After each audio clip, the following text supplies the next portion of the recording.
It could be 1:30 and then I'd be happy. Welcome to everyone. I would like to call the 2019 annual congregational meeting. Hello, I just lost it. See, meeting of Cedar Lane Unitarian Universalist Church to order. Welcome, everyone. This is a good crowd. Happy to see you all. And I just learned that the Parkers have attended every annual meeting at Cedar Lane since 1979. How about it? They're right there in the second row. So we will start with the invocation. You have your agendas. Thank you.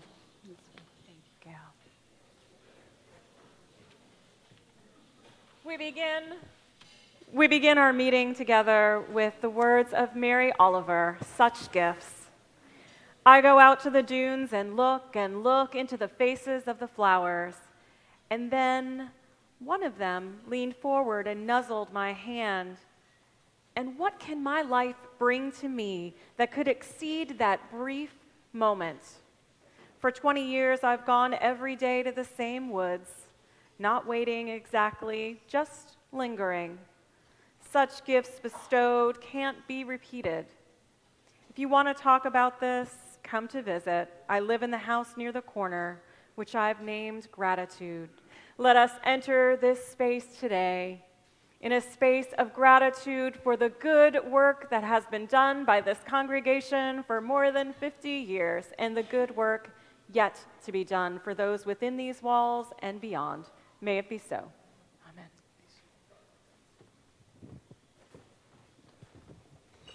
Thank you, Reverend Katie. Would everyone please join me in the reading of our vision mission and then followed directly by our covenant of right relations. Cedar Lane, I know you're eating, so sorry, but Cedar Lane Unitarian Universalist Church is a community where love works. Together, we explore the eternal, nurture community, and build a more just world. Together, we dare to embody beloved community. Covenant?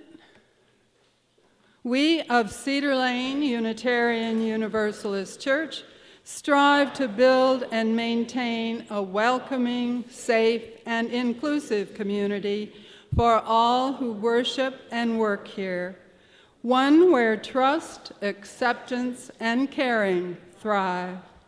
As a diverse community, bonded by love and gratitude, we encourage all who enter here to join us together. We promise to bring our best selves to every encounter, to honor, strengthen, and preserve the ties that unite us. Assume the good intentions of others, including those whose attitudes, aims, worldviews, or spiritual paths might diverge from our own. Listen to one another mindfully, with empathy and kindness, seeking both to understand and be understood. Communicate with one another directly, with respect, honesty, and compassion. Practice generosity of spirit and substance, that together we advance our mission. Help one another as we are able, and openly ask for help when we need it. Forgive ourselves and others when we fall short, and begin again in love. To live this covenant as a congregation, I promise to embody these aspirations to the best of my ability in all my interactions with and for this, our beloved community. Madam Secretary, do we have a quorum? Yes, our quorum is 61, and we have met and exceeded that quorum. Thank you very much. Next, for the appointment of the Parliamentarian, I have appointed Ralph Petersberger, who has agreed to serve as our parliamentarian today. Thank you, Ralph. And now for the approval of the minutes. Rebecca will. First, I'm modeling how I'd like people to make motions and then to second them today. If you would please stand and say your name, state your motion, and stand and say your name when you second it. It would really help me a lot, and it helps us all to know one another better. So, I'm Rebecca Nachtrig, the Secretary of the Board of Trustees this year, and I move that we accept the minutes from last year's June 3rd annual meeting. Is there a second to the motion? Could we identify? Someone stand up. David? I'm David Foltz. I second the motion. Ms. Nachtrig. Thank you. Thank you. The motion has been made and seconded. Is there any discussion? Seeing none. All those in favor of accepting the minutes, please say aye. Aye. Any opposed? The minutes are approved. At this point, I would like to draw your attention to the very last page that talks about the procedures that will follow today. We have, I'm not going to read this to you. I think it's very clear, and this does not change from what we have done in the past, but we are asking everyone to identify themselves before they make a motion, and also if you come up to the microphones, please. So now we will continue with our in memoriam, Reverend Abby and Reverend Katie.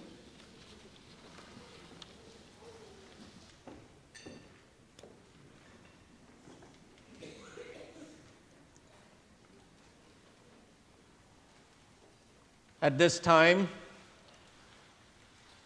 we bring our hearts together to pause for a time to lift up the names of beloved members who passed away during this church year.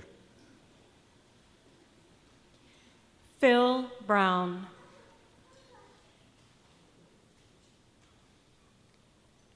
Rosemary Rusty Flint. Jeff Leonard. Mona Milam. Tillman Neuner. Martha Quayle. Wanda Van Goor. Mary Stewart.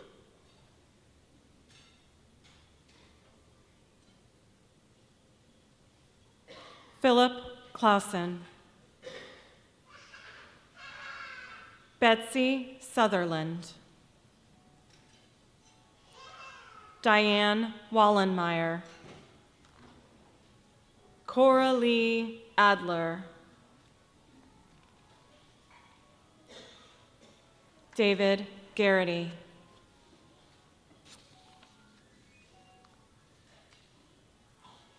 I invite us now to join in the responsive reading and invite you, after each line, to say, "We remember them." At the rising sun and at its going down, We remember them. At the blowing of the wind and in the chill of the winter, we remember them. at the opening of the buds and in the rebirth of spring, We remember them. At the blueness of the skies and in the warmth of summer, we remember them. at the rustling of the leaves and in the beauty of the autumn, We remember them.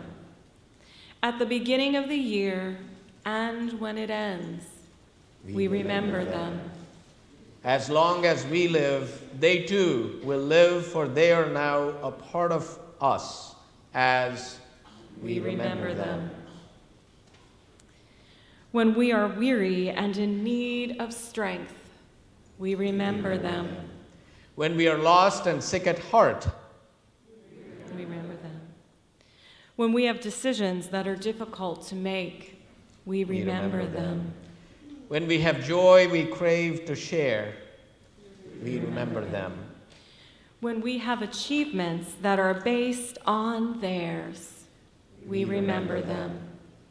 And together let us say, for as long as we live, they too will live, for they are now a part of us as we remember them. Thank you.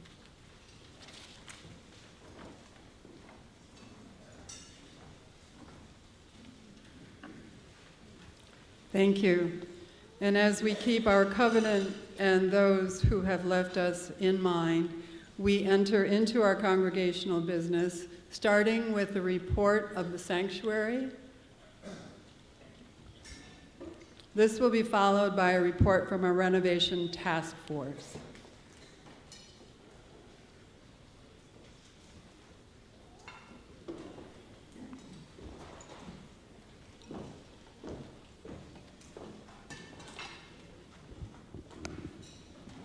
I'm Charlene Zellmer, and this is Doña Rosa Gutierrez Lopez, our sanctuary guest, and Dianne Seiffert, who are here today to share with you a little review of what's happened in sanctuary over the past year. If I could have the next slide, please. This is just to anchor where we are in sanctuary. You can see on the right side the work of sanctuary, but on the left is our anchor in our parent organizations through faith and action. We follow the rubrics of La Red, an immigrant justice campaign, and our local congregation action network of 110 congregations helps to support sanctuary for Rosa and her family here at Cedar Lane. We have more than 25 congregations volunteering directly with Rosa and the children, and Dianne will share a little more about that with you.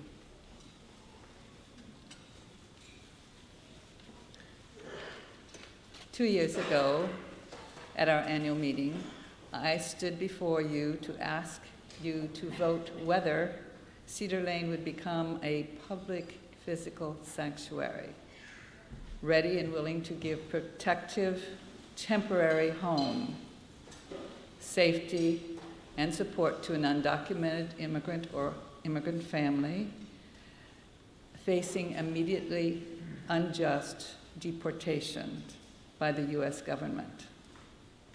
Our action followed deep learning by our members over the previous 2 years, starting with participation by members in 2 delegations to Arizona to better understand the circumstances, the history, and social justice issues confronting immigrants entering the U.S. through our southwest borders.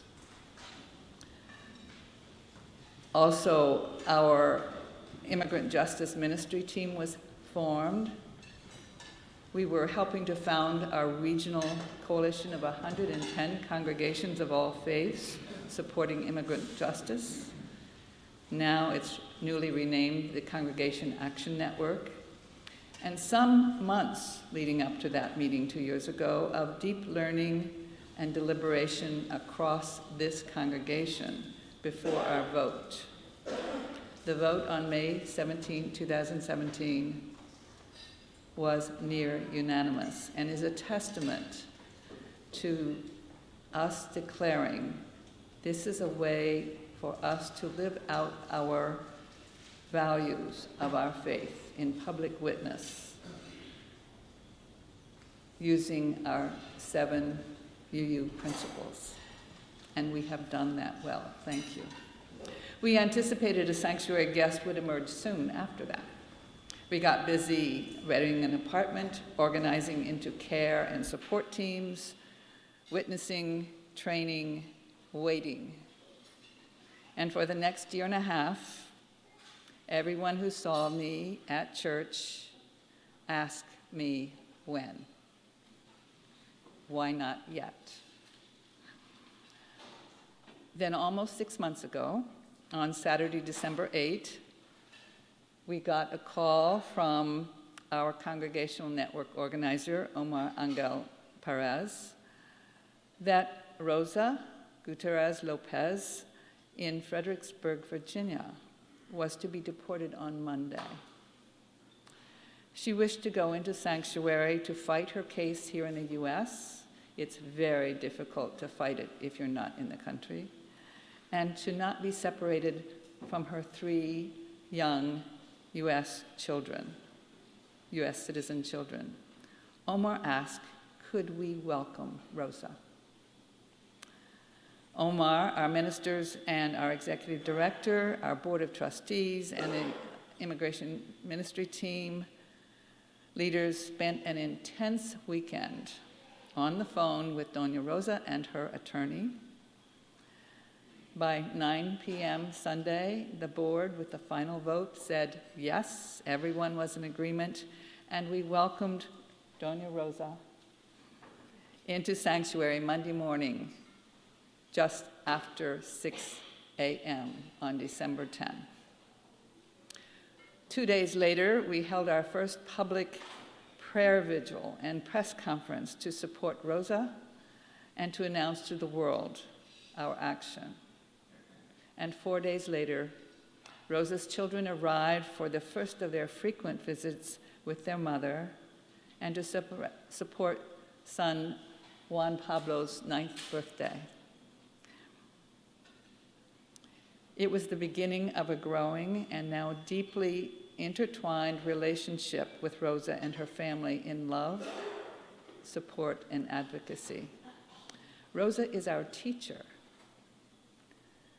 and we walk with her on this journey as she works through her case safely in the immigration court process with the goal and trust that we will be able to send her home to Fredericksburg to live freely in the US with her beautiful family. Charlene's going to tell you the practicalities of what we've been doing in these last 6 months. It's extraordinary. How much time do we have left? 4 minutes. In 4 minutes, we'll talk a little bit about why it is that no one stands alone in sanctuary.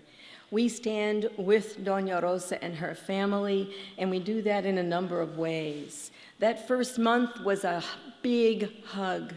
We hugged each other, we hung on to each other, and we worked as Cedar Laners to create opportunities for Doña Rosa to be secure, to receive hospitality, and to be comfortable for herself and for her children, and to promote her case. Media and advocacy strategies were intense. During the first 5 weeks Rosa was in sanctuary, she had 45 media interviews. She is a very hard-working asylum seeker. In the second phase of our work, our awareness broadened and deepened. We have a lot of consultations with people throughout the region and the nation. And during that time, we opened up opportunities to volunteer with Rosa and the kids to the entire network. 110 congregations were asked, would they like to engage? And during that time, Dianne and I and the 12 other crew leaders, and that number is growing, developed trainings. The first training was in January. The 9th training was yesterday.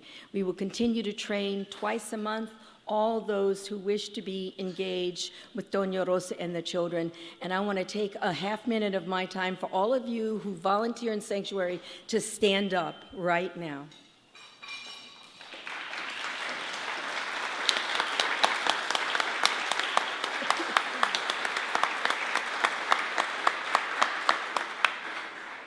We cannot thank you enough, and I know that Rosa does that whenever you serve, and she does it when you're not there as well. Next slide, please. What happens every month is, you can see here, and I'm not going to read it, the slides can be available to you later, is probably over 1,000 volunteer hours that go into sanctuary, not just here physically present, but with consultants and those who assist Rosa with her case, her health care, and her children who are still in Fredericksburg. Next slide, please.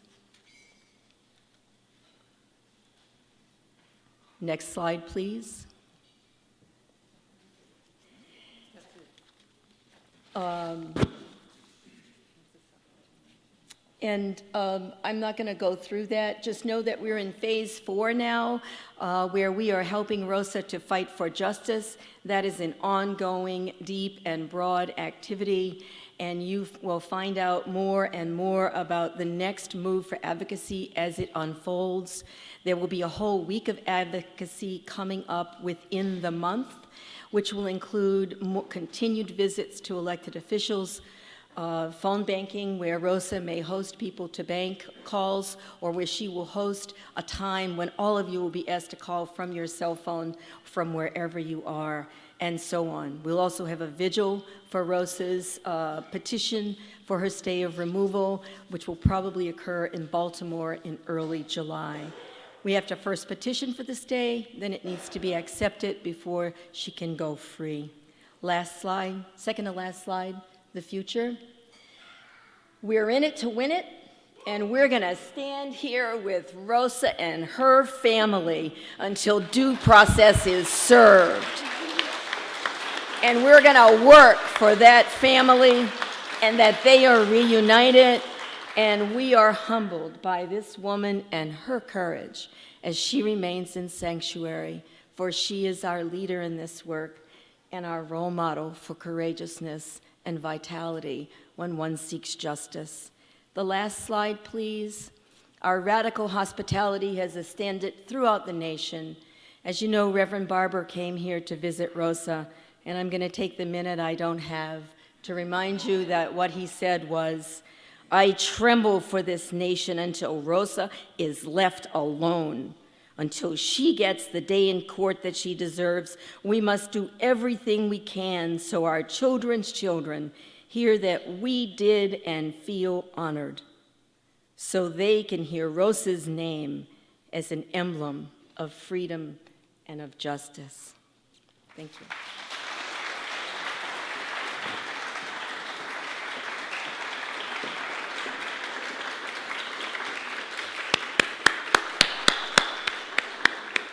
Thank you so very much for informing us about that very important work. And I would just like to say that after the meeting, we will be able, I believe, to send out the slides, so if you are not able to read along, you can read along at your leisure, for both the Sanctuary Report and the Renovation Task Force Report. And so now we'll move into the Renovation Task Force Report with Maryann Dillon and Mary Means.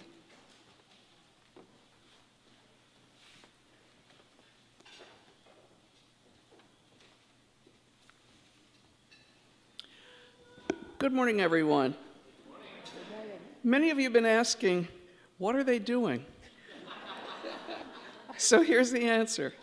We're going to give you a brief report, and I first want to acknowledge that Maryann and I are joined, but not up here, by a number of you who are serving on the Renovation Task Force: Larry Staltzer, Jim Anderson, Vicki Strella, Nancy Bliss, Joan Riggs, Ron Brunna, Jack Welch, Jen Morley, Gail Riley, and Peggy Jackson. I'm not going to ask you to stand. We're going to use that minute for something else. Okay, what we've been doing. In January, the board sort of, in effect, created the Renovation Task Force and gave us $4.1 million as the budget for the building, a not to exceed. We engaged Ritter Norton Architects, many of you have met them, and gave them a second phase of work, this time spending just about $74,000. About 4 weeks ago, I guess, we selected competitively, we had a whole bunch of, we interviewed five, what am I saying? We selected Whitener Jackson, a very experienced general contractor who were doing all of the pre-construction work at no cost to us. They may or may not be selected as the general contractor going forth. If it works out that we're all getting along, we probably will be. And we've met with multiple stakeholders, many of you in this room. We've met with staff, ministry team leaders, and so forth, the board, and now with the congregation.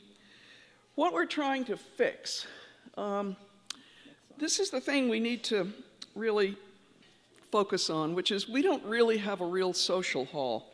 You know, you've been in the lounge. too many times. As you come in, first of all, you have to find our entrance if you're a stranger here. It's cramped and confusing when you come in.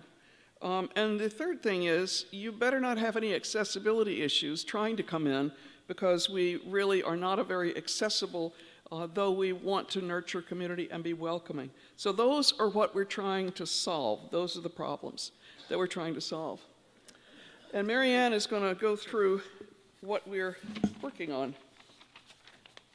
Okay, and I'm going to ask if you can advance the slides when I tell you to, because I don't want to spoil the surprise. There was one slide you went over. We do want to just mention what it is that we heard. We heard loud and clear that there was a strong, some of you may recall earlier this year we had two schemes we were looking at. One scheme had us swapping out this whole wing over here to make that our new social hall, and moving the offices over to where our lounge space is. And both schemes had us bumping out the sanctuary to put an expansion here so we can create a nice entry area and a reception area.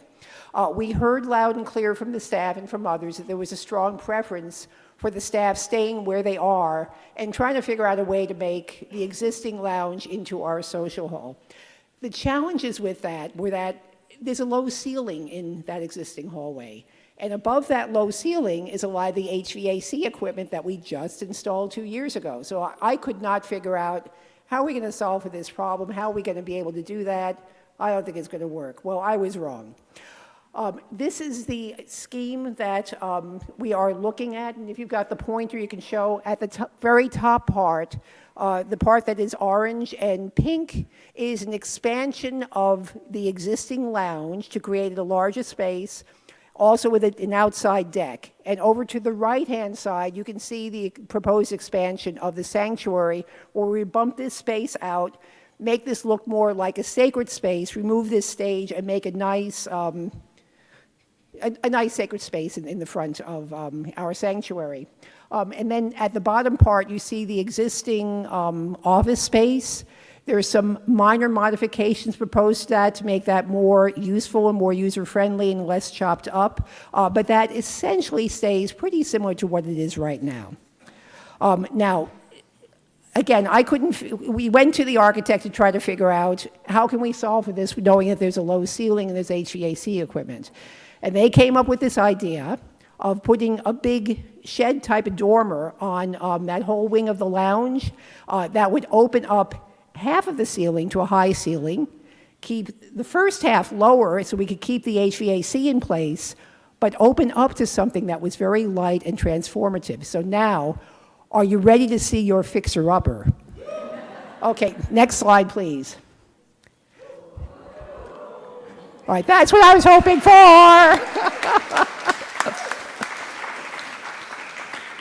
Okay, so what you're looking at here, this is the view from the parking lot that's closer to Culver Street. So over to the right is where the existing chapel is. At the far left is the wing where our sanctuary is. And this spectacular glass thing coming out at you is this new dormer that would be put onto the lounge space to create a really spectacular social hall with a wraparound deck that goes out. There would be trees here. We took them out for this picture so you could see the building, but we are not planning to remove the trees. Don't worry about that. Okay, next slide, please. Okay, this would be the view from the lower parking lot of what this sanctuary would look like from the outside. I didn't bring the renderings of what the inside is. There's a lot more work that will be done on that. But you can see it's light, glass-filled, and absolutely a beautiful presence. And if you're coming along the Beltway or you're coming along Beach Drive, you're going to be able to see Cedar Lane UU Church now and say, wow, what is that fabulous building there? I never knew there was a building buried in there. So there's more to come for that. Next slide. This is a concept of what the entrance might look like. We have not figured out the details on that. We are not going to remove all of the fence because I know people are very concerned about the privacy for our courtyard. But this is moving the entrance over a little bit through the courtyard so that you have a new entryway that is obvious. When you come up to our building, you can see, oh, here's where I come in. This particular scheme shows a little shed vestibule that's created for the main entrance which would be great in the inclement weather. You would have two doors, and you'd be protected from the heat and cold. There are some other schemes that don't have that, but also have elements that direct you right there. So you know it's obvious that's where you need to come in. Okay, next slide. This is a view of what it might look like if you're inside this new social hall space. And this is a view you would get if you were just exiting out of the sanctuary and walking into the social hall. In the front, you have a dance floor, a wood dance floor. And you can see that we still keep in the columns here and that lower ceiling, but then it opens up to this spectacular space. Okay, next slide. Another option we're looking at, which would be superior, is if we could remove those columns and raise the ceiling a little bit in that middle part where it's really very low. We've just engaged a structural engineer to look at this so we can look at the cost to see if this is financially feasible. This gives you a much lighter open feel when you come in. If we can't do this, I don't think it's the end of the world, but I do think it's a little bit better. Okay, the next slide. Well, I don't know how we got to that slide, but we skipped one slide that shows, if you can go back one slide. Oh, you took it out. Okay, well, you're not going to see that slide. But you will get to see it over the summer as we go through more details. The other slide was showing what it would look like inside the space from the other way. And then just very quickly, if we go to the next slide. On the lower level, we create new space by having these bump outs. We have a larger meeting room on the lower level beneath where the lounge is bumped out. And then we have two larger classrooms that are created on this space here as we expand this. Okay, so now back to Mary.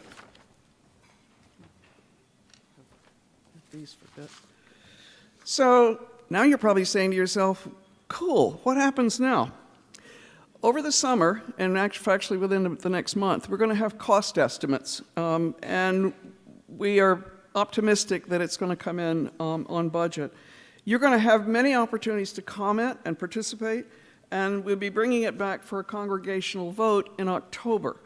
Once we proceed with, if we proceed with a congregational vote, we're going to be moving into construction drawings and getting the permits from the county, and we'll, with all good luck, be breaking ground in the summer of 2020. Over the summer, we're also going to be returning to some opportunities for those of you who have been holding back to see what are they doing. Now that you know, perhaps you'll jump in and help us with the financing of it. Thank you all. Wait for opportunities to ask your questions and comments later. Thank you. Okay, thank you.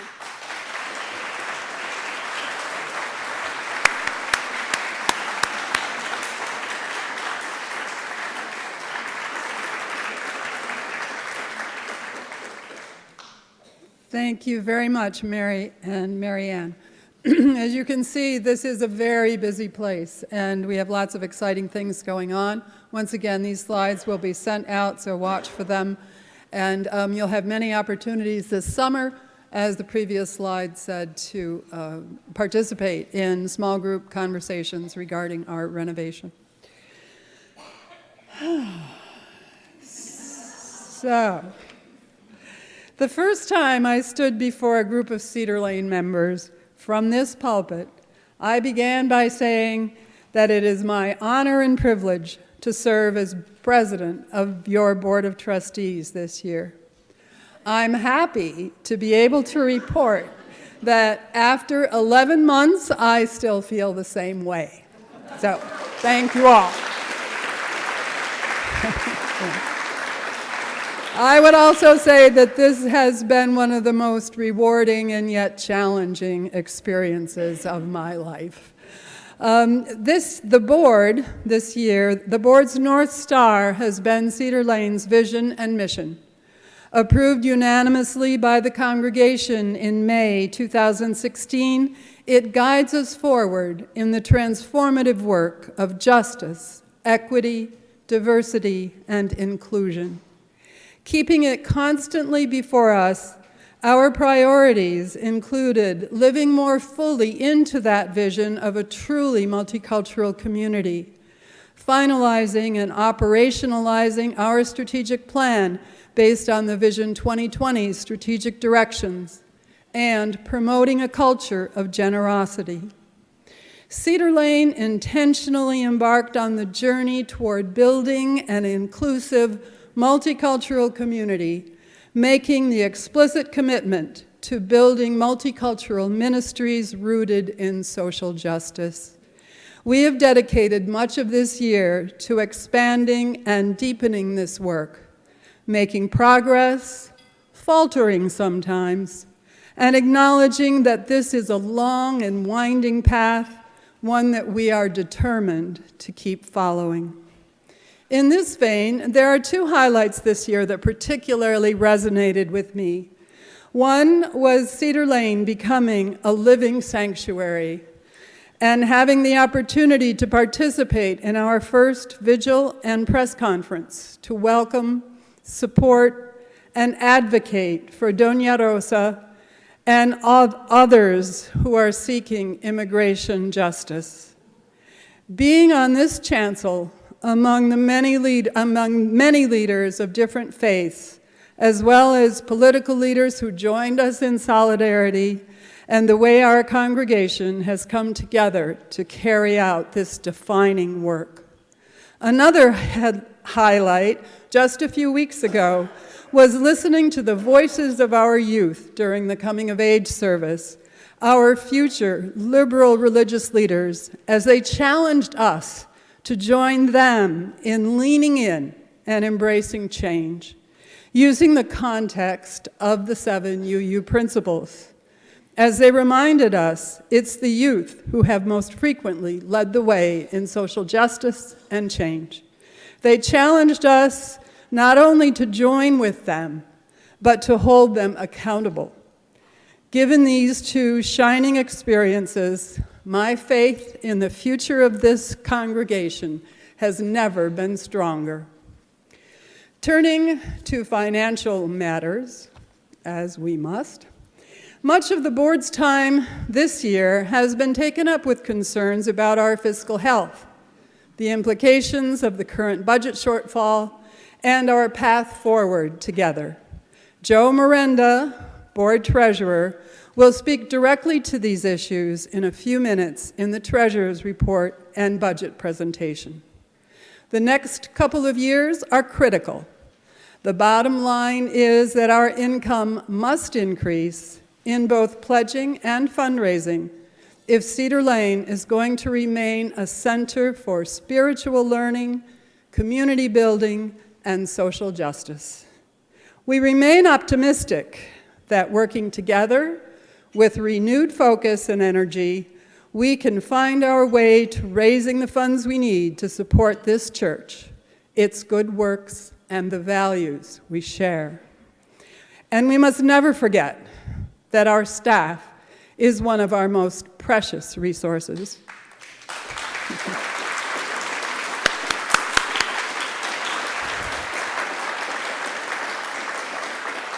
We are thankful to you who are so talented and dedicated, and upon whom we depend to keep Cedar Lane functioning each day. Today, I'd like to recognize those with whom the board works most closely. Jen Morley, our executive director, who, as she says, is still new to the job, though you'd never know it. Jen brings a real talent for seeing the big picture, yet zeroing in on the details, asking astute questions, getting to the heart of a matter, and contributing to sound solutions. Tim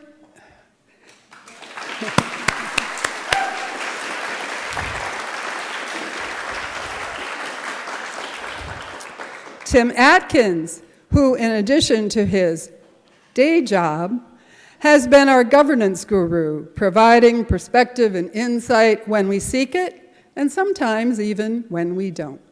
Thank you, Tim.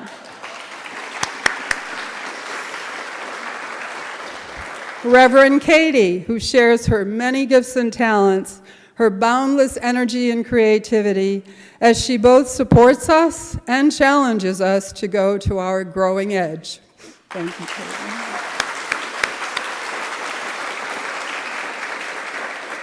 and Reverend Abi, whose wisdom, guidance, insight, and good humor are invaluable assets to our work. A heartfelt thank you to you all. Thank you. And this brings me to a very important and joyful announcement. Many of you know that both Reverend Katie and Tim have been with us for these 2 years, each on a 2-year contract. This spring, the board unanimously and enthusiastically invited them to continue their ministries at Cedar Lane, and they both accepted.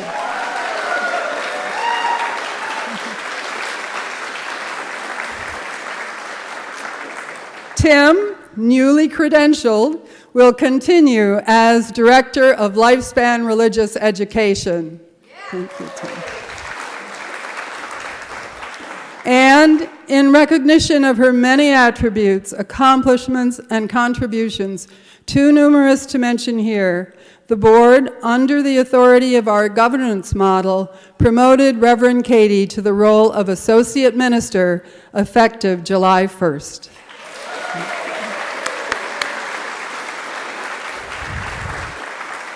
Thank you both for putting your faith in us, and congratulations to us all.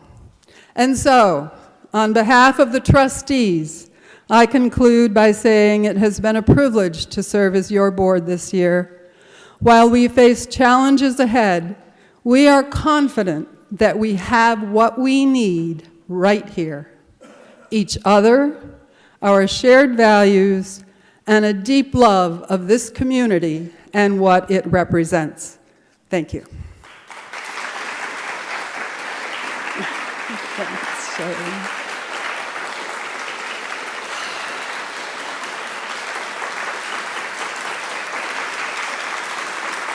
I'm kaplumped, or whatever that word is Barbara Stryven used. Thank you all. And now we'll proceed with the election of new board members. Lynn Peters, Chair of the Nominating Committee.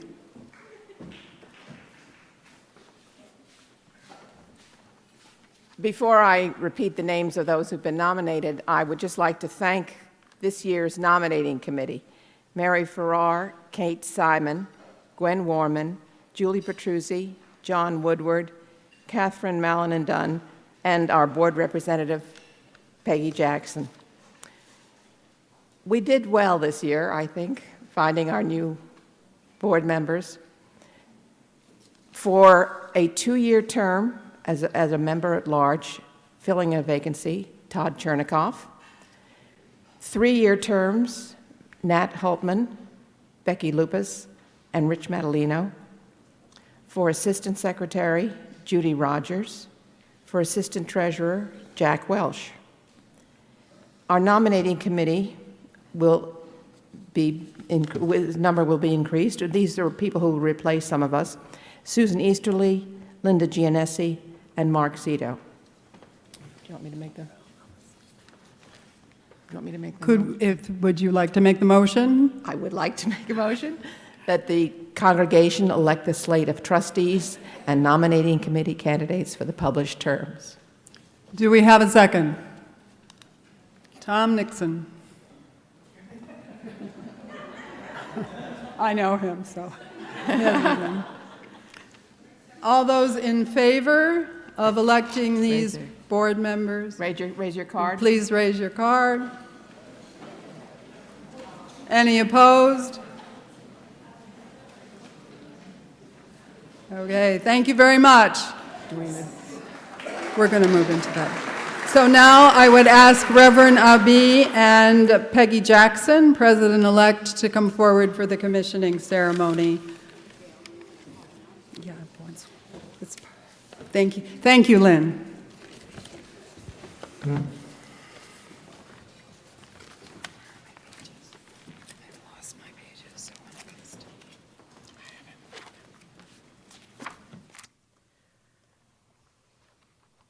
Thank you, Gail. At this time, I'd like to invite our newly elected congregational leaders, if you're present here today, to please come forward and stand together. And bring your agendas, please. And face the congregation.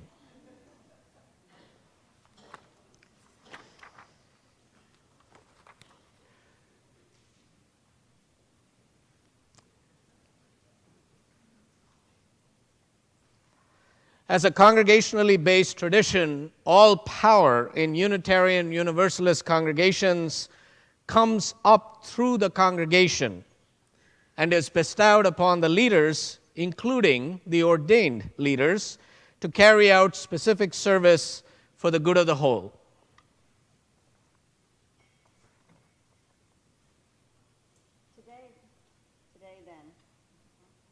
We take this reality seriously and formally bestow upon our chosen leaders the authority they need to carry out the works we have assigned to them.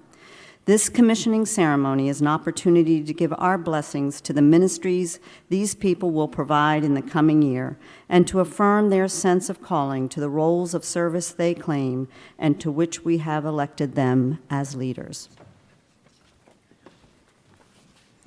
To be sure, there are people who give much to this church of their time and their talents, whose names will not be called this afternoon. And there are people on this list who do things for which they are not now being recognized. Our intent today is far more modest. We seek to affirm those whom we have set apart through election at our annual meeting, those who have taken upon themselves one of the institutionally recognized roles of leadership. Yet this, in itself, is no small thing. These leaders need our blessing if they are to do what we have charged them to do. These people need our affirmation and our support, for they are no different than the rest of us. Yet they have entered into the ministries of leadership for all our sakes. Hear then, once again, the names of those elected to leadership in your congregation. Trustees at large, Todd Chernikoff, Nate Holtman, Becky Lupez, Rich Madaleno. Officers, Judy Rogers, Assistant Assistant Secretary, Jack Welsh, Assistant Treasurer. Nominating Committee, Susan Easterly, Linda Giannessi, and Mark Zito. At this time, I'd like to ask all of the continuing members of the Board of Trustees to join our new colleagues. And members of the Nominating Committee. And members of the thank you.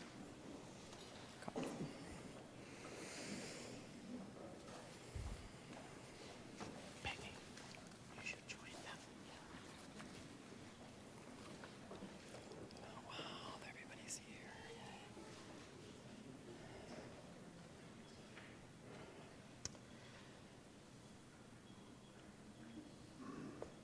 Come forward, Raj. Yes.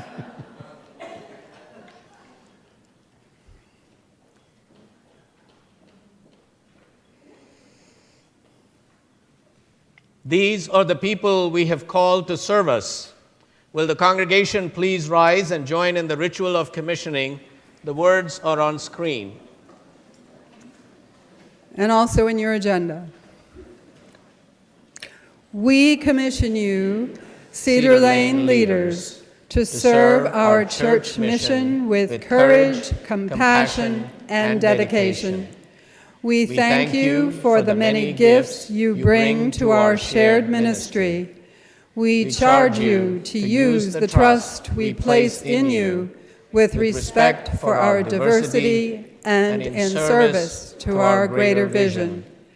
In partnership with the sacred that dwells among us, may we together work to explore the eternal, to nurture community, and to build a more just world with wisdom, generosity, and love.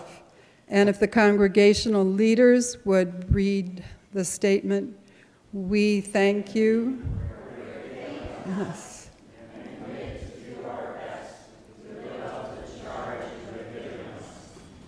Promise also to remember that the ultimate responsibility for our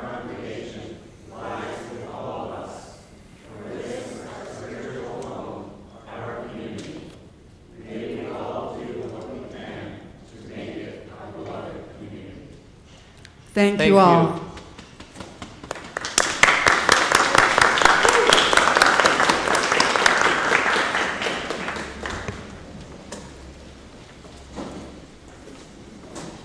And we would like to invite the incoming trustees to join us for our June meeting, the last of this fiscal year, as observers. So we hope to see you all on June 11th. And now we will turn to the next item on our agenda, which is Strategic Direction 5. And I think that you will have, if you did pick up this handout. Earlier, I referred to our strategic plan, our strategic directions, and when we initially did this project, we had 4 strategic directions, and I just want to say that the numbers have been superimposed. Those are not really part of these strategic directions. So on the first page, not on the screen, but on your handout, you have the background. These are the strategic directions and their components that were approved by the congregation unanimously in May 2016 at the congregational meeting. During our work in the past couple of years, the board has thinking that what we needed to do is to add another strategic direction that would keep us focused on the work that we have to do in terms of our fiscal and financial health, to keep us focused in that area. And so we have a proposal to ask you to approve of Strategic Direction 5. And you will see that it basically has 3 components. First of all, the strategic direction is to live out our vision and mission through transformational giving and sound financial planning and management. The first component, to give generously of our time, talent, and treasure. And this is something that we have noted. We have very generous members at Cedar Lane, people who give of themselves so thoroughly, basically. When we need to expand and bring everyone into that group. And to have this as a goal. The second is to create and follow a path toward financial stability by planning for and managing our resources through responsible stewardship. And to create and implement a comprehensive asset management plan that includes funding annually into a replacement reserve that anticipates ongoing capital needs over a 20-year period.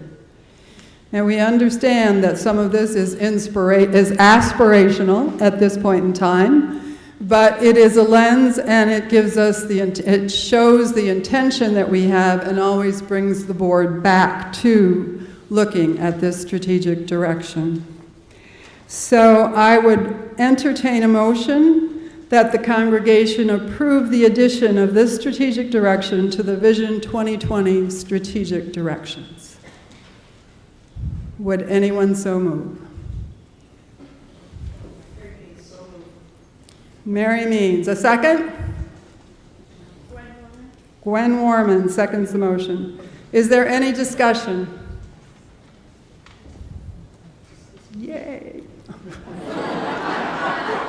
Makes my job easier.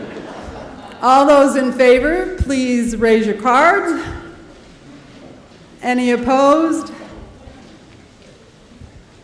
All right. Motion passes. And now, Joe Miranda, the Treasurer's Report and presentation of our budget. Joe. Yay. And I would just like to say,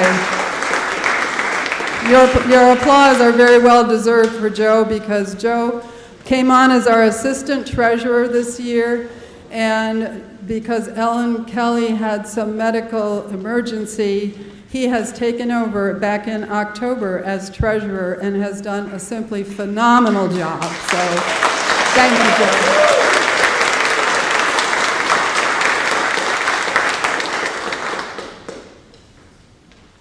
Thank you very much, Gail. And I wish I could be Oprah and say, look under your chairs and you'll find a nice check there. More likely, if you look under your chairs, you'll find a nice pledge card there. So good afternoon, and I have some slides. Unfortunately, financial reports are always full of many numbers, and while I've tried to make them large enough that they can be read, those sitting in the back might have a problem. You should have received with your handouts a copy of the slides and also a larger table that gives a side-by-side list of the current year and the proposed budget for comparison purposes. So let me move right to the slides, and let me point out that I'm certainly not going to read everything that's on these slides. I will just try to highlight a few things. This slide and the following two focus on the status of the current year, fiscal 18 and 19 operating budget. This slide shows income.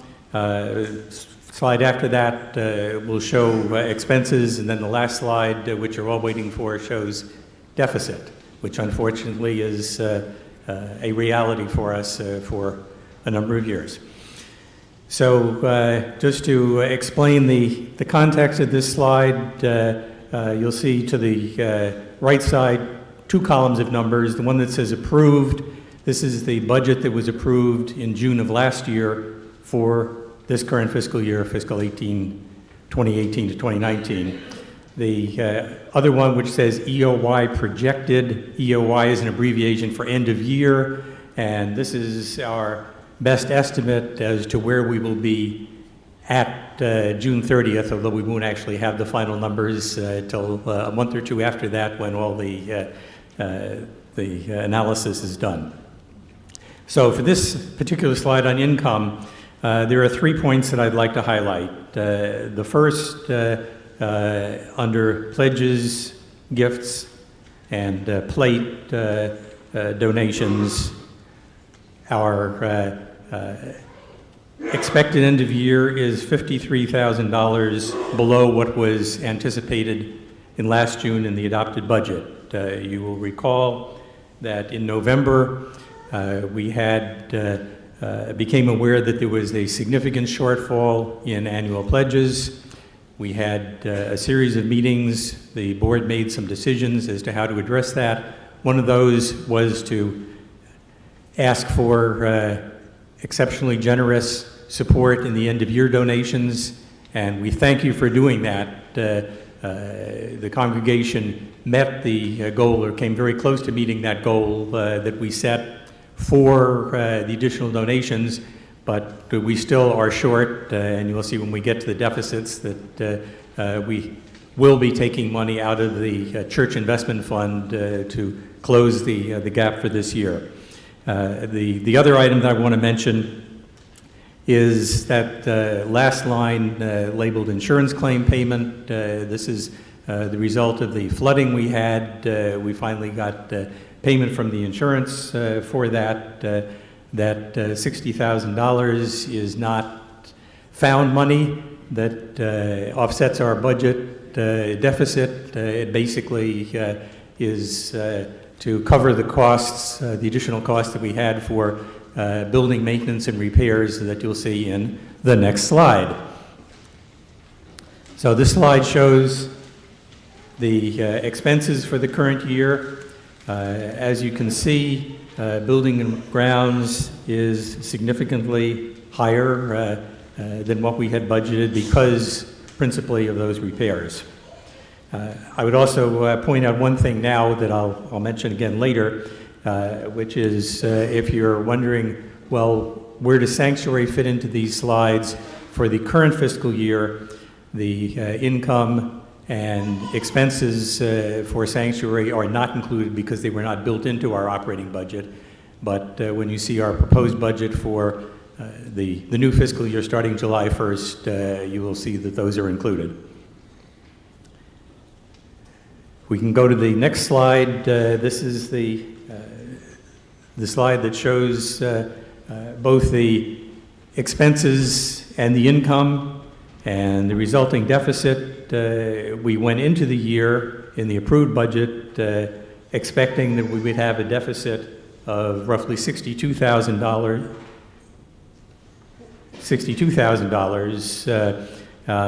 And the way that that was planned to be met was through $30,000 from the returns on the general endowment and another $32,000 from the church investment fund, which is basically resources that we have in the church when we have in any particular period income that exceeds what we have to pay out. Rather than letting that sit in a low or no interest checking account, it gets invested by our endowment committee in a fund called the Church Investment Fund. So it's reserved operating funds, if you wish to look at it that way, but it's limited by the amount of income over expenses. The right-hand column, which shows where we expect to be at the end of the year, is with a deficit of $96,000, and the difference will be made up, as I mentioned earlier, from a larger draw from the Church Investment Fund. Now, what does all that mean in terms of these funds? That's the next slide.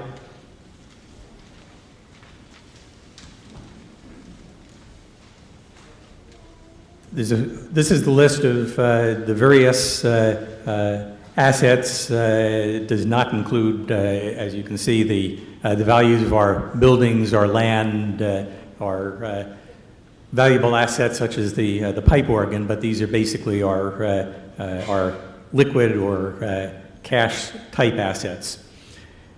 There is also included on here, for completeness, the capital campaign funds, but we are not proposing to use those for operating expenses.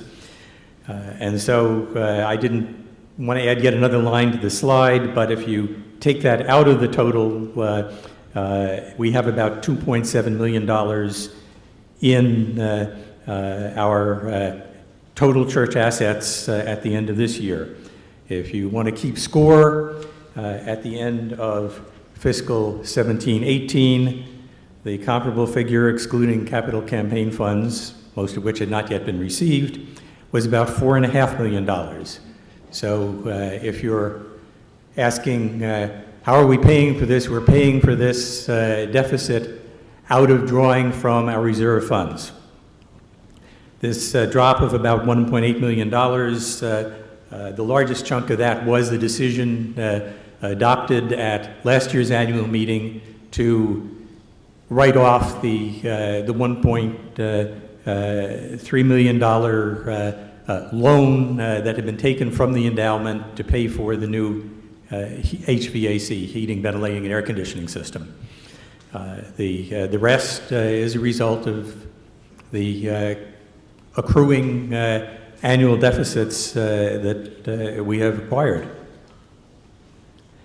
And the other points that I would like to make before we leave this slide is look at the line for the General Endowment Fund and the second column, which is labeled as permanently restricted amount. This is the so-called principal, which has been given to the endowment. We are now bumping right up against that principal amount. In fact, at December 31st of 2018, which is when the Endowment Committee makes their decisions on distributions to be made for the upcoming fiscal year, we were below the principal value, and therefore there is a zero draw this year from the endowment fund unless we make changes to those procedures, which we are not proposing right now. I'll also mention the second line, the Memory Garden Fund, which is also an endowment that supports the Memory Garden and our grounds. The good news there is that we have more than double the principal value, and one of the decisions that the board has made as we move into the new fiscal year is to take an additional withdrawal from the Memory Garden Fund to cover salary costs for our personnel who maintain the grounds. We have not been doing that in the past. We've just been paying the direct costs for contractors and new plantings and tree maintenance and that sort of thing. So that's where we stand at the end of the year. Bigger deficit than we had planned for, but we know how we're going to pay for it. But where it leaves us for the new year is with less flexibility as we go forward. So on the next slide, this is the first of three comparable slides for the upcoming fiscal year that begins on July 1st. You can see that we are reducing from last year the amount we expect to receive from pledges, gifts, and plate donations. We've reduced that by $65,000 based upon what happened in this past year with the reduced pledges and even adding in the extra generous giving at the end of the year. We simply cannot just wish for that amount, so we have taken what we think is a reasonable and doable estimate of how much will be brought in at $1 million. Other areas such as rental income are the same as last year, but fundraising, if you compare them, is up by $37,500. This is because we are going to be making an extra effort this year to develop additional income through new fundraising approaches. And you have already heard that Peggy Jackson is having on June 27th, is it? A one-off meeting. You don't have to come and commit 2 years to it, but to bring your inspiration and ideas to how we can increase our fundraising and other income in the next year and beyond that. And Peggy says there will be wine and cheese to help you all contribute your best ideas. So we are counting in this budget on success in additional fundraising. Also, I would, as I mentioned earlier, this year we are including in the budget estimates for the donations that we have been receiving, mostly from outside of the congregation, for sanctuary and the costs of sanctuary. In your handouts, there is a chart which is not on these slides that provides the summary for this year. And you will see that the very generous donations have exceeded what we have spent so far. For the new fiscal year, since we don't have a huge amount of experience on this, we are reflecting $50,000 each in income and in expenses for sanctuary. We will see how that turns out. If we move to the next slide, which shows the proposed expenses for the coming fiscal year, personnel expenses will increase, but we have unfortunately not been able to increase them as much as the board feels they should be increased. We have a number of our staff who are paid well below what the UUA recommends as fair compensation, and as I'll mention again in a moment, we limited our cost of living increase for all of our staff this year to only 1%. UUA had recommended 1.8%. So that is significantly cut. We also have made a major cut in program expenses, total of $54,000, and I'm going to have a couple more slides that highlight some of those impacts. And then the last item I'll mention is the I didn't dwell on it earlier, but last year we had $45,000 in our capital expense budget. This year we have limited it to the $15,000 that's needed to replace the roof of the Chalice House. We feel that's the only capital expense that we're going to be able to pay for this year. So we're essentially bumping that down the road to future years with other expenses. On the next slide, you see the deficit situation. We are projecting a deficit of $111,000 in fiscal 19 to 20, and because there is no money available from the general endowment payout of earnings, and because we have already drawn down most of what we can from the church investment fund without going into the necessary reserve that we keep for emergencies, we are proposing to take, as I mentioned earlier, an additional $23,000 for staff maintenance of our grounds, and to take the balance of $88,000 from the remaining funds in the Blumenthal Fund. This is a big chunk of what remains. You may recall that a lot of the Blumenthal money has been passed into the capital campaign to help us with redeveloping our great sanctuary and facilities. But we're drawing very heavily this year in order to make this budget come out to zero. So I know I'm running short on my allotted time, and I have a few more slides I want to cover.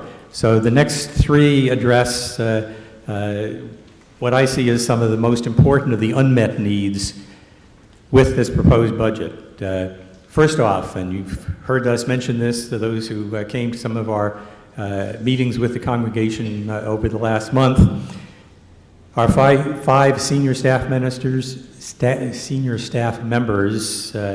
Reverend Zabi and Katie, Tim Atkins, Jen Morley, and Henry Segrici, will be taking a 2-week unpaid furlough to save $18,000 in salary expenses, unless we can find more income to offset that, which will be our effort. The funds under programs for congregational life, family ministry, music and pastoral care, another $18,000 cut from the levels we already had reduced them to for this current year. And funds for communications and member engagement cut by another $7,500 from this year's level. On the next slide, I already mentioned that we have reduced the cost of living allowance to 1%. If we wanted to go up to the UUA recommended amount of 1.8%, that would be another $5,300. As I mentioned, we are only doing for capital expenses the Chalice House roof. There are other things which should be done. They'll have to be deferred. And lastly, I know last year there was a great deal of discussion about our not being a fair share congregation. This year, we have further reduced the contribution to the UU Annual Program Fund to $25,000. That's roughly 1/3 of what would be the fair share amount for this year. On the last slide of this group, next to last slide total, so I'm almost there for the timekeeper. Our bottom line is, if you add up what's been on those preceding two slides, if we want to continue to provide the programs and the services that we enjoy and expect at Cedar Lane, we are about $1.6 million short in this budget. And basically, we need, if we're going to be successful in the future and not facing an annual deficit, we need to grow our annual income by about $225,000 per year. So June 27th, we're not counting on you to do it all in 1 year, but we have a long ways to go. And let me end with what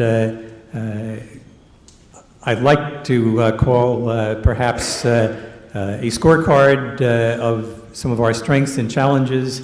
I think Gail in her talk has really emphasized many of those strengths, and I think I have perhaps more than I would like to have emphasized some of the challenges in this rather sad report of where we are in our current financial situation. But in summing up, we do have some serious financial challenges that we need to address in the next fiscal year and the year or two beyond that. But I believe we do have the strength working together that we can overcome these challenges. We can get back to a much more livable budget and not be asking our senior staff and our programs to take such a big hit as we're going to in this coming year. Thank you.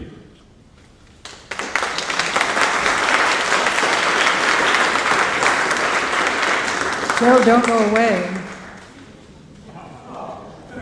No.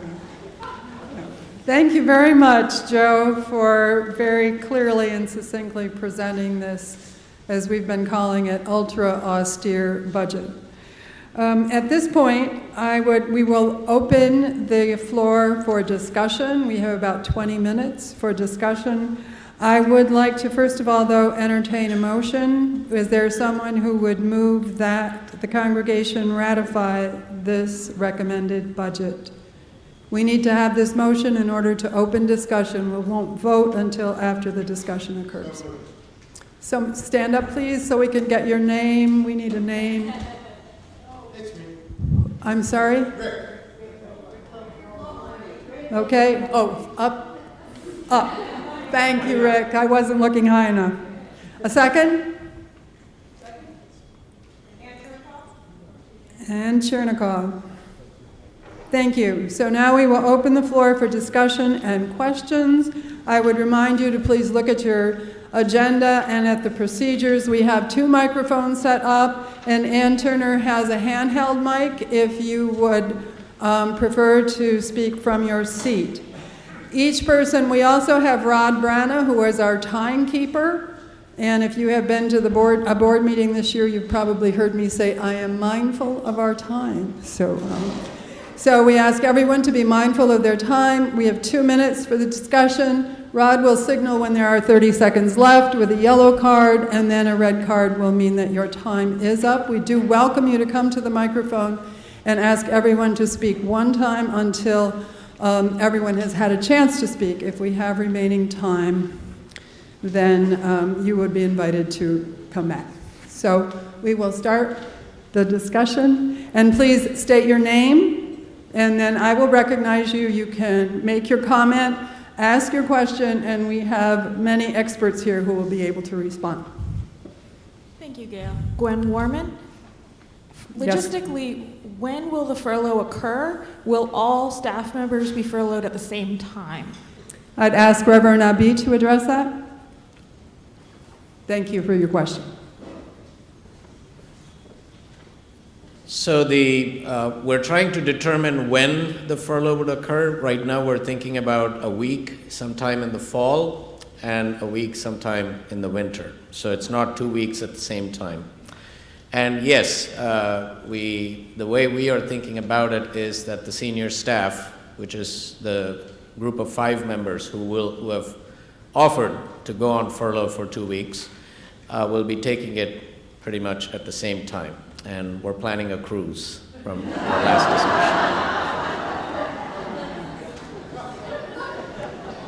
discussion. Way to put a positive spin on that. Thank you. And I would also like to say, though, this is in addition to a 2-week closure in the summer that is not a furlough. But as we did last year, if you remember, the buildings were closed for 2 weeks. And actually, I think the staff really welcomed that, and we're really able to get a lot done during those 2 weeks. So moving to this microphone. Yes, I'm Dino Drury. Yes, Dino. I have several concerns about this budget. Obviously, the congregation is troubled by the last year's cut to the annual program fund. And then there's another one of similar magnitude this year. My concern is and remains the belief that this congregation is overstaffed. And it is my view that these draconian measures, such as furloughs, are not needed. What instead is needed is for the board to determine which staff positions, when they go vacant, can be eliminated. This congregation is and has for a decade lived beyond its means. Thank you. Thank you, Dino. Ezra? Ezra Town. My question is in regards to the new building proposals. I did not see in the map the things were anything about elevators for up to the choir loft or in other areas of the church. Yes, with the renovation, I think I can answer that. If not, Maryann can come up. The building will be completely ADA accessible. So there will be an elevator that is a real elevator that goes from the bottom floor up to the choir loft. Okay. For one thing. Yes? Hi, I'm Sue Camione. My question is on it's only $7,500 for the communication, which is minor, but if you're trying to increase your outreach and increase the number of people come here, which will increase the amount of money that comes in, it seems to me you shouldn't cut the communication budget unless I misunderstood what it's for. Thank you. Would anyone like to speak to that? Katie? Reverend Katie, thank you.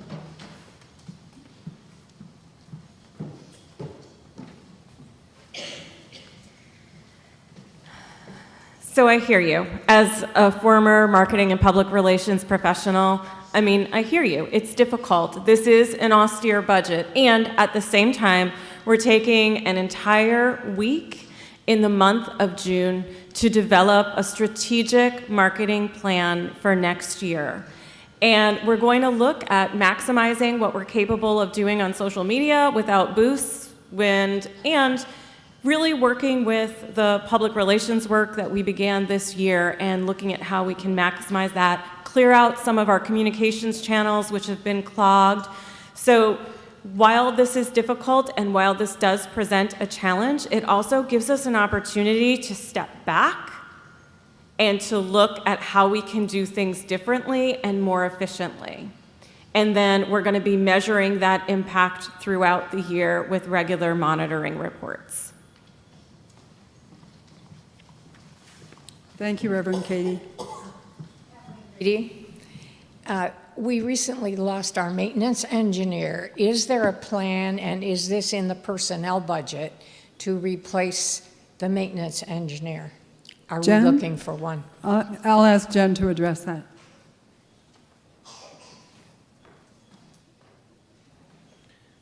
So yes, there is an active search underway for a new building and grounds manager.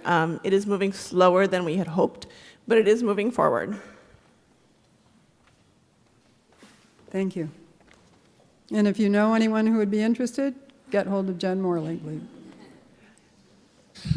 Travis Plager, 81 for the marking there. Thank you, I Travis. noticed that the early on the slides we saw that we were paying less for the salary as compared to guidelines, as well as now we're contributing about 1/3 of what the recommended is for the overall UUA contribution. My question is, how, even though that's below those guidelines, how does that reflect what all of the other UU churches are doing? Is everyone under their guidelines, so to speak? Like, relatively, how are we? And I don't know if that's knowable, but that would help to just give better context. Thank you. And Reverend Abbey has stood up to answer that question. answer that question as much as to say that, we don't have available data to be able to give you an answer regarding that. I do notice my colleague, Reverend Richard Nugent, who heads the UUA's Office of Church Staff Finances and is a Cedar Lane friend who is present at the meeting. Richard, do you have any wisdom to share? Sorry to put you on the spot.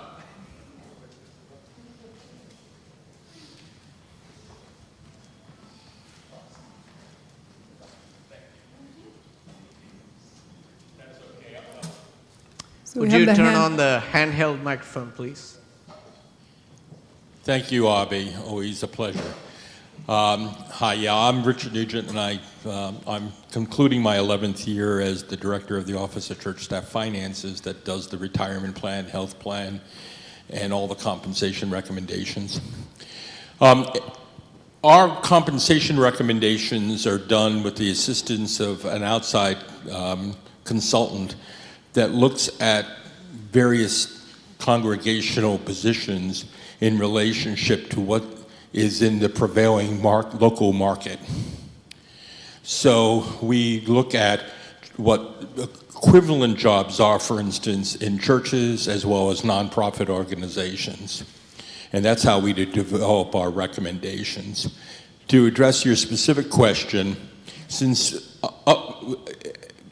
UU congregations, being a feisty group of folks,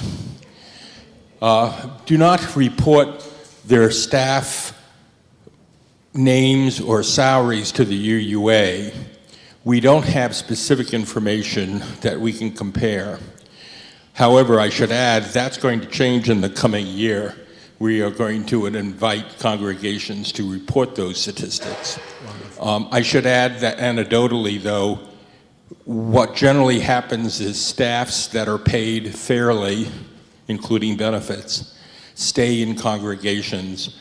The ones that aren't is the ones that see regular shifts of employees, which of course has long-term negative effects on the congregation as you lose competent employees and you have to start over again.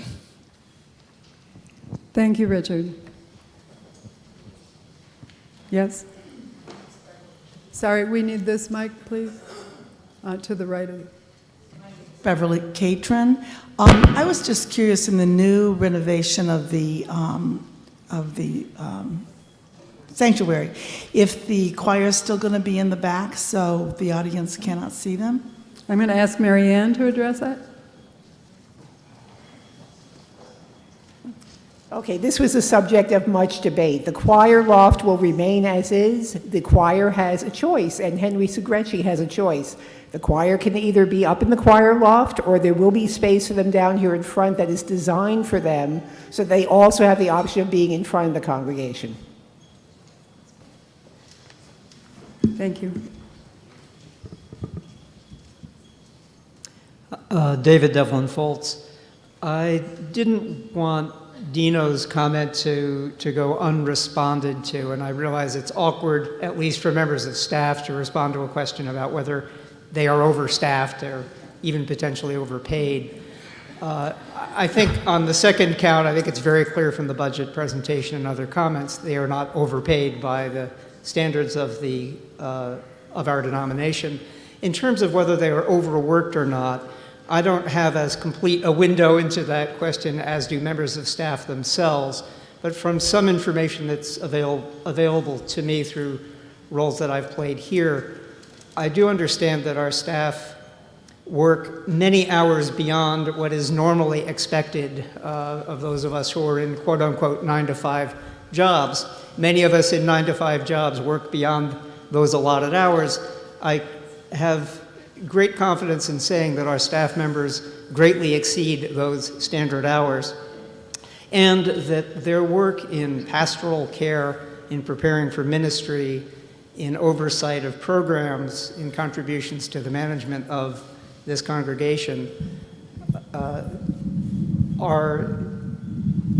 do not yield many areas in which I would say we just need to cut that back. And in particular with regard to pastoral care, I think all of our ministers play an extraordinarily important role in our lives, and I just want to endorse that endorse the notion that that we are not overstaffed, nor are they overpaid. Thank you. Thank you, David.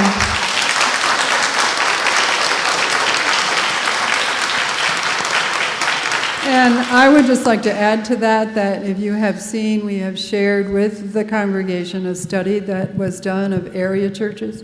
And we find that Cedar Lane, in terms of staffing, is right, as Reverend Katie would say, in the pocket. So we are not, it's not, and this came out to be like a number of staff, a ratio of staff per member. So we were not the highest, we were not the lowest, but we were right basically where we belong.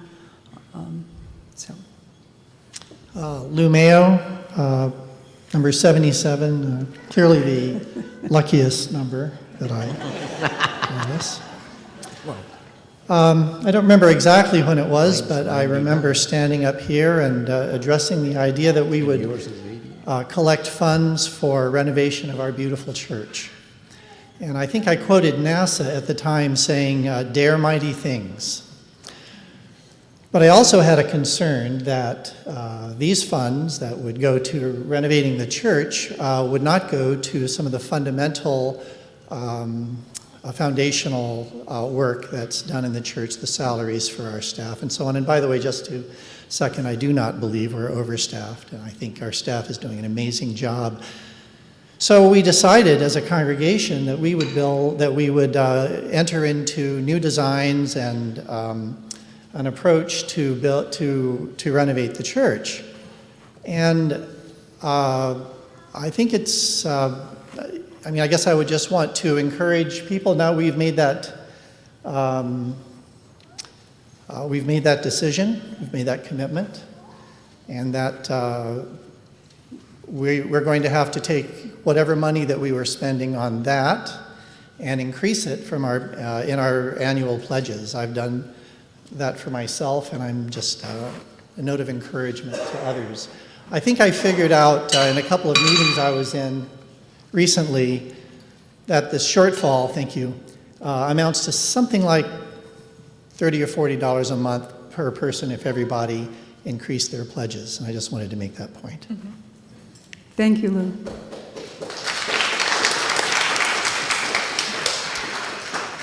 Hi, Wangari Kamau, number 41.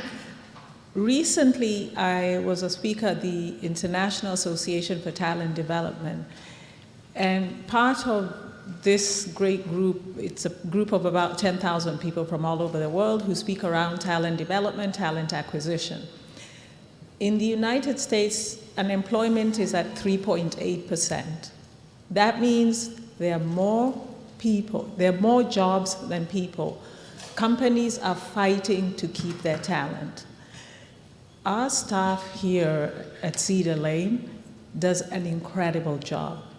If we lose one of them, it'll cost twice their salary to hire someone new. So we'll be talking bigger numbers in our deficit. When we look at the fact that we are looking at a furlough of 2 weeks, I feel it's a shame, Cedar Lane. It's a shame. We need to do better, and I know not everybody here can afford to do whatever we need to do, but even if it's $3, $4, I think we should all try and make an effort. Thank you. Thank you.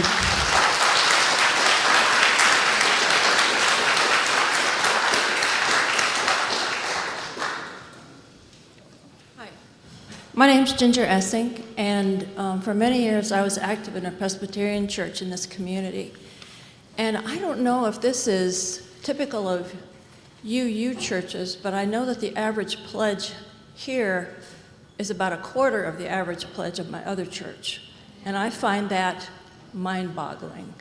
Our average is even less than the average new member pledge there. So I don't know what that's about. That's a very interesting point.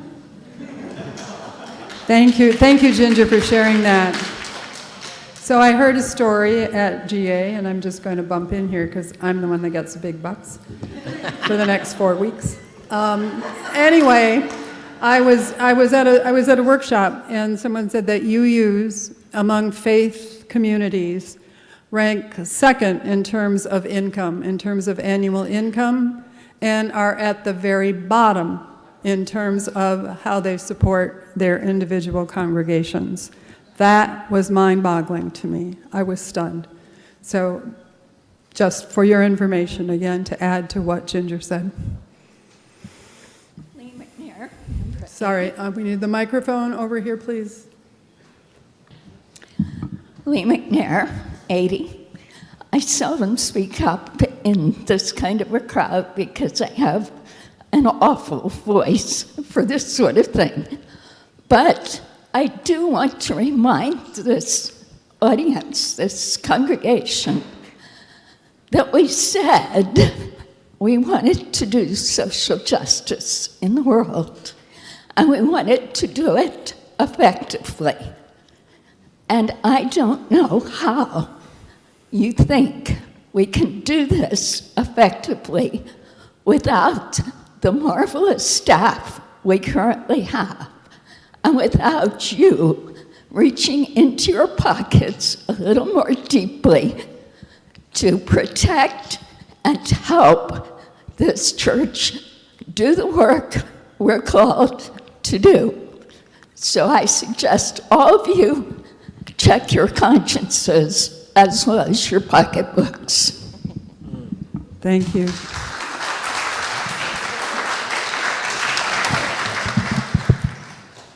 Yes. Annette Scarpita, number 37. I'd like to address the issue of income.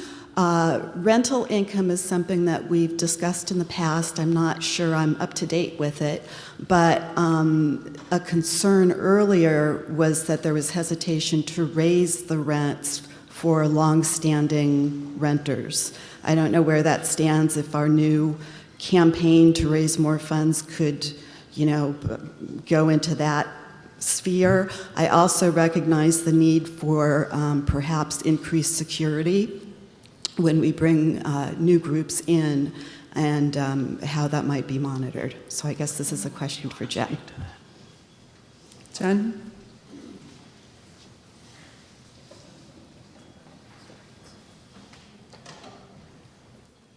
So we've done a couple of things over the past year, speaking to rentals. We've created package deals for people who are coming in to do weddings, memorial services, bat mitzvahs, that do raise the rate, but also provide a level of service that hadn't been provided before. We do look at raising rental rates every year, and we'll be doing so again this July 1st. There are some groups who have been with the church for a very long time. And there are certain reciprocal relationships that it's not always easy to raise rent.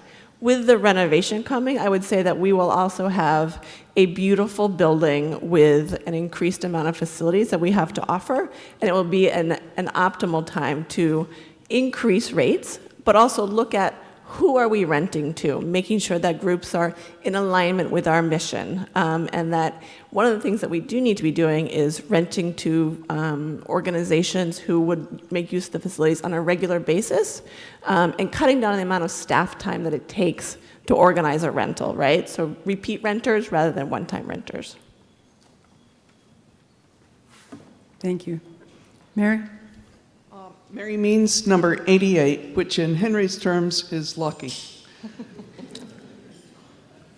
I wanted to second everyone who has said anything about increasing pledges as co-chair of the generosity team. And I want to thank everyone who has increased their pledge at our request in the last couple of weeks, and those who have been doing the requesting, and those on the team, because it's a hard thing to do. But I also want to say that anyone who is spiritually moved by what you've heard here today, and is really concerned that our talented staff are going to be taking 2 weeks of unpaid time in order to balance our budget as poorly as it's being, as well as it's being balanced, Thank you. can go online and easily increase your pledge by increasing the total amount of it right there. Everybody can do that. You can even do it if you have your smartphone right now. Thank you. Thank you. Deborah Vollmer. I didn't know we were supposed to give our numbers. I think it's 118, but anyway. You're fine. Anyway, a couple of observations. I don't want us to feel bad about not contributing so much, although I think we need to address that. But I think as most UUs are very involved with their communities, with social justice work that is not necessarily directly linked to the church. And I'll bet if you did a survey, I don't know, I mean, I haven't done it, you would find people giving to ACLU, Planned Parenthood, other organizations, maybe beyond what other people in other denominations are. I don't know, I'm just raising that. As far as meeting the budget requirements, first of all, I do think the staff's doing a wonderful job. I don't think they should have to go on furlough. I don't think we need to cut back on staff. I think people should be well paid for what they do, and we should recognize that everyone's working beyond the regular hours. I am a retired individual who's relatively secure financially, although I do watch my money. Frankly, if someone were to tell me that a group of us collectively have committed to increasing our pledge by, I don't know what the amount would be, maybe $100, maybe $200, but if we could get a certain number to commit to a certain amount, just how it works out, how we could fill that gap by collectively, and I think Lou Mayo was kind of making some suggestions along that line. And I know not everybody can increase their pledges. I think we have to be very sensitive to that. Thank you. Thank you. I think he said $33 a month would do it, basically, if you would increase your pledge by that much. We are getting close to the end of our discussion time, so anyone else who has a question, if you'd please come forward now. Hi, I'm Judy Lawrenson, number 93, and I have two questions, one a little question and then a more thoughtful question. The first is, will there be, and I saw in the rendering of the new arrival area for the new building, will there still be an overhang, thinking about ADA compliance and not wanting people to get all wet while they're coming in? The bigger question is regarding strategic direction number 1, which mentions reaching out and engaging persons along the entire spectrum of faithful relationships. But all of the 2 bullets that are there really pertain to once a person has reached out to us. So I'm just wondering, what is the reach out to people that haven't yet found Cedar Lane or haven't thought about it? And this, I think, would affect membership, obviously, donations, volunteer capacity. And so I just think about opportunities that this might happen, and one that comes to mind to me is Holiday Craft Day, which was a great opportunity to, notify our listservs, et cetera. So I know there are, to whatever extent we could do that, that would be great. Thank you. Okay, thank you. So I'd ask Maryann to address the first question and Reverend Katie to take the second part. Okay, I wasn't sure what you meant by the overhang, but I'm assuming you meaning the roof line that where we walk in, the entryway. That will remain there. It may become enclosed because that would help people get out of the elements, the weather elements sooner. But that walkway that comes into here would remain, maybe enclosed. There would be doors at the other end if we do that, so people can get into the building sooner than getting up to the main entrance. Did I answer your question? Okay. And just regarding the renovation, remember that there will be many opportunities this summer to engage directly with Maryann and Mary. I appreciate the question about outreach. And when we think about outreach, absolutely, we want to reach out to people who haven't yet heard about Cedar Lane. And I can tell you with certainty that we have had the best media coverage of any Unitarian Universalist congregation in the country. We've been covered nationally and, frankly, internationally. But what's keeping people? How are we moving people through the pipeline? That's where we have a hang-up. And how are we continuing to tell our message? As I mentioned earlier, our communications channels are blocked. and so are our programming channels. So as we're taking this time to move a step back in June, we're going to be looking at streamlining those communication channels and giving people clear pathways to engagement, while also developing programming to really move people along that spectrum of faithful engagement. And that includes members who are not in seats next to you right now, folks who haven't been coming to church, who've drifted away because they've lost some beloved programs. Now, some programs that'll come back, Craft Day is a win. It is an epic win. And so is the concert that happened around Halloween with Trunk or Treat. These are programs we want to continue to encourage people to attend and to nourish. They draw in the wider community and they nourish us here.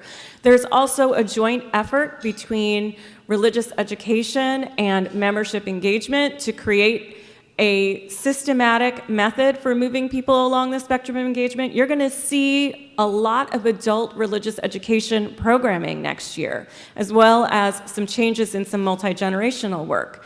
You will see Thanksgiving dinner, and you will see Christmas dinner back on Thanksgiving Day and Christmas Day. We started these programs next year, and we'll continue them. And they did draw people from outside the community. And then we're hoping with the joint programming with adult religious education and membership engagement to continue to give people pathways to move through the congregation, not just into leadership, but to feel fed along the whole way so that folks want to stay, want to come to church, and want to be more deeply engaged. Okay, it looks like we have one final question. Actually, it's not a question. It's an acknowledgement. I'm sorry, could you introduce yourself, please? Oh, I'm sorry. I'm Susan Golden. I was a member here from 1985 to 2004, and I was drawn to Florida so I could send Abi up here.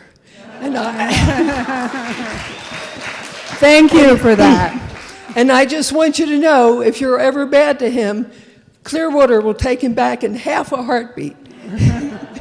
But I want to acknowledge all of you, because just walking through those doors today, I felt the love that I experienced here for so many years, and it's just so heartwarming. And so all of you are fabulous and make this such a loving place. And thank you for taking good care of Abi. Thank you, Susan. What a wonderful way to end our discussion period on this budget issue. So now we are ready to vote. All those in favor of approving the budget that was presented today, please raise your cards. All those against, please raise your cards. Thank you very much. Now we'll move on with the comments of our President-elect, Peggy Jackson.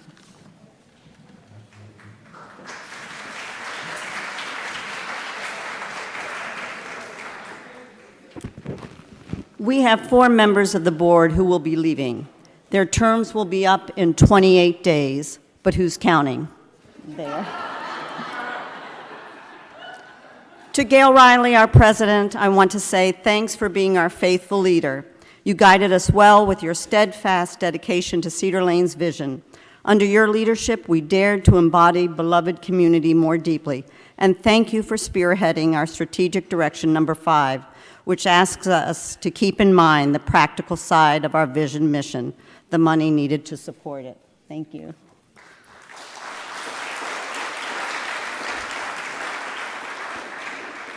I would also like to thank our other members who are rolling off the board July 1, Rebecca Noctree, our secretary, and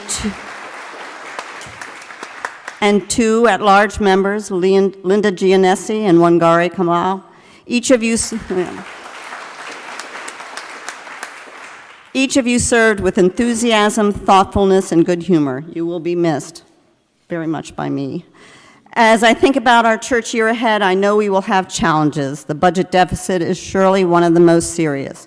And the year ahead will reveal if we have found a way to higher ground or if we have to stop and make tough decisions to live within our means. We will also have opportunities to continue doing good work. If you are not already part of a ministry team of Cedar Laners, I invite you to go to our website and look at the list of more than 30 groups. It's an interesting and inspiring list. Find your place. You'll be glad you did.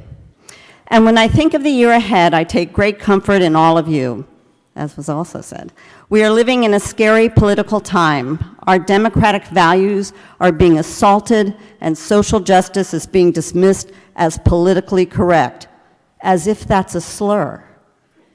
Anyway, the world needs us, and we need each other. With our shared values and the passion to fight for them, we are a force for change, and also a force that renews us, that reminds us that we are not alone. Mr. Rogers' mother told him that when you see scary things, look for the helpers. I say, look for the kindred spirits. We are here, and I invite us to lean in together with a sense of purpose and a sense of gladness that we have this place and each other. Thank you.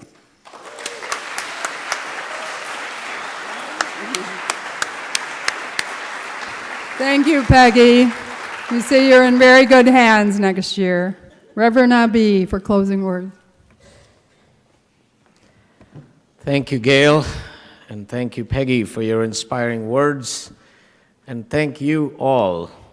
You know, as I was sitting there, I just realized I think this is one of our largest attended annual meetings. You know, I know our secretary announced that we more than met quorum, but I don't think we got the exact number. Approaching 130. All right. No, I lift this up because congregational meetings, at least in UU settings, tend not to be very popular affairs, even with the inducement of balmy sandwiches.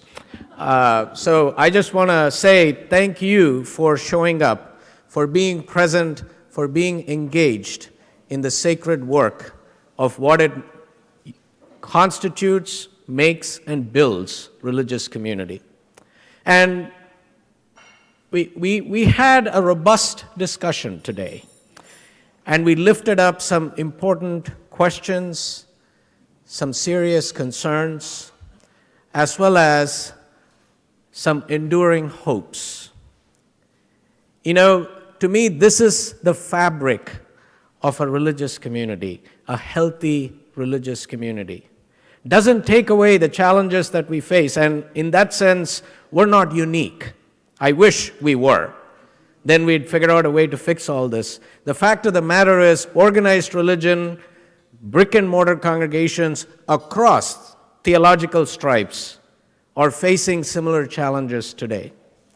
And especially Unitarian Universalist congregations, and especially Unitarian Universalist congregations in the DMV region. So we can take comfort that we're all in the same boat together, to some extent. But we also need to recognize that this is happening at what is one of the most critical times in our country, when communities such as ours are more needed than ever before. And we have an important message, not only to save our own lives, but to share with the world that is really in need of a liberating message. And that is something, friends, I wish for us to take with us today and bring back as we go through our daily lives and are continue to be engaged in the work of building beloved community here at Cedar Lane. So I close with these words from the Reverend Dr. Mark Morrison Reed. The central task of a religious community is to unveil the bonds that bind each to all. There is a connectedness, a relationship discovered amid the particulars of our own lives and the lives of others. Once felt, it inspires us to act for justice. It is the church that assures us that we're not struggling for justice on our own, but as members of a larger community. The religious community is essential, for alone our vision is too narrow to do all that must be done, and our strength too limited. Together, our vision widens, and our strength is renewed. And to that, let us say, Amen. Thank you. Thank you, Reverend Abi. And before I adjourn, I would just like to ask, I would like to give a shout out, first of all, to our environmental justice team, who has been taking care of our recyclables, compostables, and trash today. So, and they are also washing the dishes. So to give them as much help as we can. Yes, thank you. Thank you so much. To help raise our consciousness with every little thing. But to help out, would you please check around your places to pick up as much as you can? We need to leave the sanctuary in ready shape for a concert this afternoon. Dr. Jasmine Lee, I understand, is doing a concert here. So thank you so much. The meeting is adjourned. Thank you.